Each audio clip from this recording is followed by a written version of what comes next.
Bismillahirrahmanirrahim. Assalamualaikum warahmatullahi wabarakatuh. Alhamdulillahirabbil alamin wassalatu wassalamu ala asyrafil anbiya wal mursalin wa ala alihi wa ashabihi ajmain wa ba'd. Kepada para mahasiswa sekalian dan para pemirsa yang senantiasa dirahmati Allah, semoga tetap dalam keadaan sehat walafiat ya. Dan yang lebih penting, kesehatan kita mudah-mudahan bisa kita optimalkan dalam rangka kebaikan. Salah satunya bentuk kebaikan jihad fisabilillah kita melalui jalur thalabul ilmi. Hari ini kita berbicara tentang balaghah 1, ilmul ma'ani, dan kita masih melanjutkan tema kita saat ini adalah tentang at-tikrar.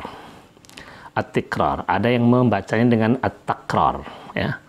Karara yukariru takrir, takriratan, takrar. Boleh, jadi boleh tikrar, boleh takrar. Nah, tikrar atau at-takrar adalah sebuah repetisi atau pengulangan. Jadi memang di antara cara untuk menunjukkan sebuah lafaz memiliki nilai balaghah, memiliki nilai sastra adalah dengan melakukan pengulangan atas lafaz-lafaz sesuatu yang dianggap penting.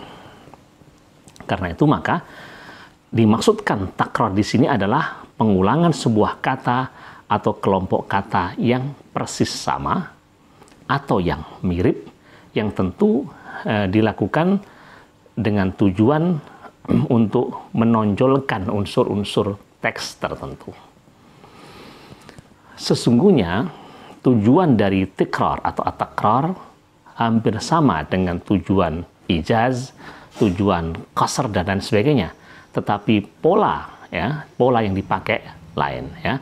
Bisa dengan pola qasr, bisa dengan pola ijaz, bisa dengan pola at-takrar. Nah, karena itulah maka dari segi struktur nanti para mahasiswa akan bisa melihat bahwa paling tidak ada tiga bentuk atau tiga model pengulangan atau tikrar itu. Satu, ada pengulangan bersambung ya. Ada pengulangan yang tidak bersambung, dan ada pengulangan yang terpisah.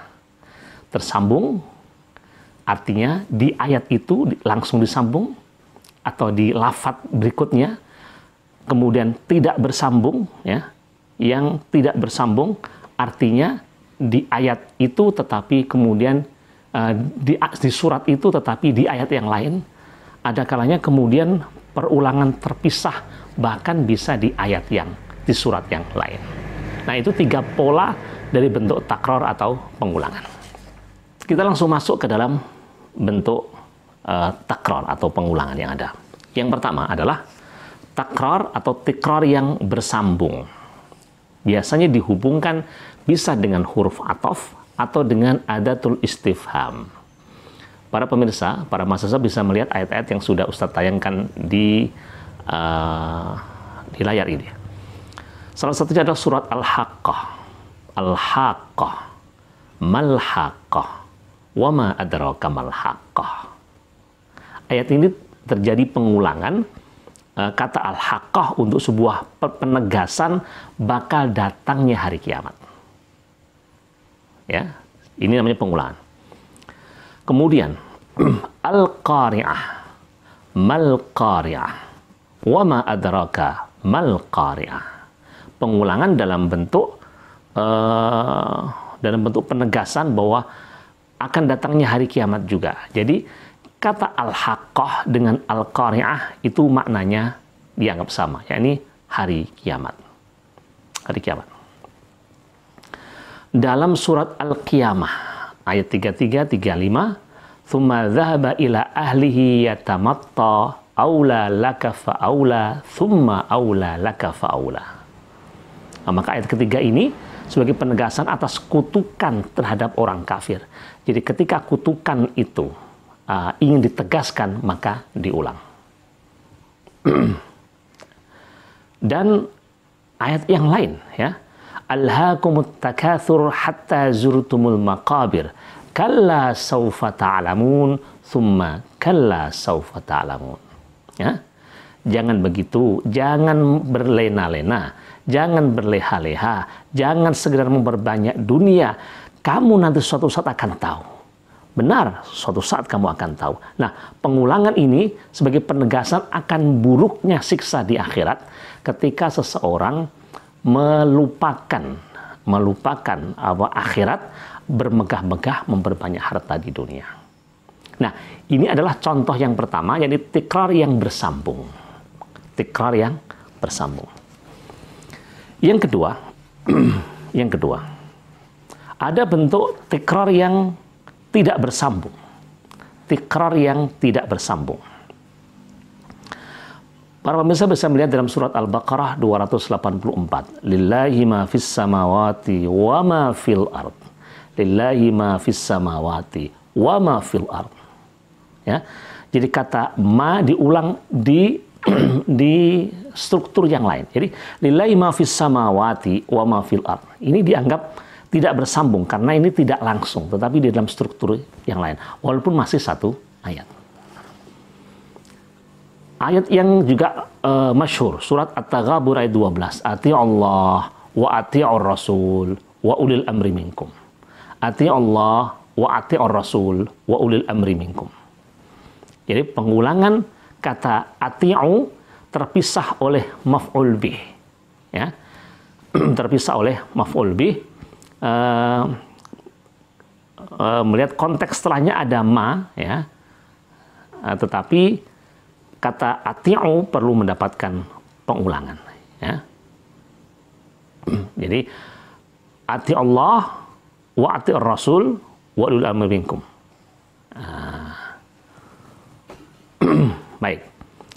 Berikutnya ini, kalau para pemirsa tentu melihat bahwa di dalam surat Ar-Rahman terjadi pengulangan di surat yang sama, di ayat yang berbeda, pada lafadz fabi ayyi ala'i rabbikuma tukadziban. Fabi ayyi ala'i rabbikuma tukadziban. Bahkan pengulangan itu terjadi sampai 31 kali di dalam surat Ar-Rahman. Jadi ini namanya bentuk repetisi yang tidak bersambung. Jadi tidak langsung di lafadz itu, tapi masih di satu surat. Seperti juga nanti surat Al-Mursalat, wailu yawma idzil lil mukadzibin. Wailu yawma idzil lil mukadzibin. Ada 10 kali pengulangan. 10 kali pengulangan di surat Al-Mursalat, dan ini juga salah satu bentuk contoh yang kedua, tikrar yang tidak bersambung. Nah, kemudian yang terakhir adalah tikrar atau pengulangan untuk unsur pertama suatu jumlah. Ya, saya ulangi, tikrar atau pengulangan unsur pertama di suatu jumlah. Satu contoh di dalam surat An-Nahl 119. Ya. Thumma inna rabbaka lilladzina 'amilus su'a bijahalatin thumma tubu min ba'di dzalika wa aslahu inna rabbaka min ba'diha laghafurur rahim. Ayat ini sudah ada lafadz awal inna rabbaka, lalu diulangi lagi inna rabbaka. Ya. Jadi unsur pertama diulang, ya. Jika jumlah atau kalimatnya terlalu panjang, maka kesatuan gagasan dalam kalimat itu menjadi tidak jelas, ya. Jadi karena nanti kalau terlalu panjang dan tidak ada pengulangan, maka gagasan intinya nanti tidak jelas. Jadi di sini pengulangan sekali lagi sama dengan al-qasr, sama dengan bentuk atau uslub yang lain, ya ini dalam rangka menegaskan, ingin menekankan, ya, bahwa inna rabbaka lilladzina 'amilus su' inna rabbaka lilladzina 'amilus su'a bi jahalatin tsumma tubu min ba'di dzalika fa aslahu inna rabbaka min ba'diha laghafurur rahim. Kalau ada orang yang berbuat kejahatan karena dia tidak sadar, lalu dia taubat, sesungguhnya Tuhanmu yang Maha Pengampun pasti akan memberi keampunan. Sesungguhnya Tuhanmu. Jadi betapa ingin menunjukkan keagungan Allah yang memiliki rasa, yang memiliki sifat Ghafurur Rahim. Contoh berikutnya adalah di surat Ali Imran ayat 188. Di ayat lafadz awal itu sudah ada la tahsabanna alladzina yafrahuna bima atau wa yuhibbuna an yuhmadu bima lam yaf'alu fala tahsabannahum bimafazatin minal adzab. Kata la tahsabannal ladzina, ya, diulangi lagi dengan fala tahsabannahum. Jangan sekali-kali kamu menyangka bahwa orang-orang yang gembira dengan apa yang telah mereka kerjakan dan mereka suka memuji, suka dipuji terhadap perbuatan yang belum mereka kerjakan. Jangan kamu menyangka. Nah, maka kata jangan menyangka inilah. Kenapa kok kata la tahsabanna? Karena mungkin ada orang yang melalaikan, bahwa ada orang yang kadang-kadang berperilaku apa, lalu dia abai gitu saja. Dianggap dikiranya Allah itu lalai. Ini ayat ini kalau dipasangkan, kalau diperdengarkan kepada para pejabat-pejabat, para koruptor, apalagi para pejabat yang suka bikin janji sekarang ini, mereka akan kepanasan kupingnya. Jangan pernah menyangka bahwa ketika saudara sudah memberikan janji, lalu mengingkari, lalu Allah mengabaikan saja. Jangan menyangka itu, karena Allah akan memintai pertanggungjawaban. Nah, maka kata la tahsabanna diulang, ya. Diulang untuk menunjukkan betapa Allah nanti akan menagih pertanggungjawaban. Nah, semacam itu, ini namanya tikrar atau at-takrar. Jadi kita ulangi, bentuk tikrar ada 3. Yang pertama adalah bentuk pengulangan yang bersambung. Yang kedua, bentuk pengulangan yang tidak bersambung. Dan yang ketiga adalah pengulangan yang terpisahkan. Nah, demikian materi kita pada kesempatan kali ini dan mudah-mudahan difahami. Dan kalau ada tugas silakan nanti dilihat di Google Classroom.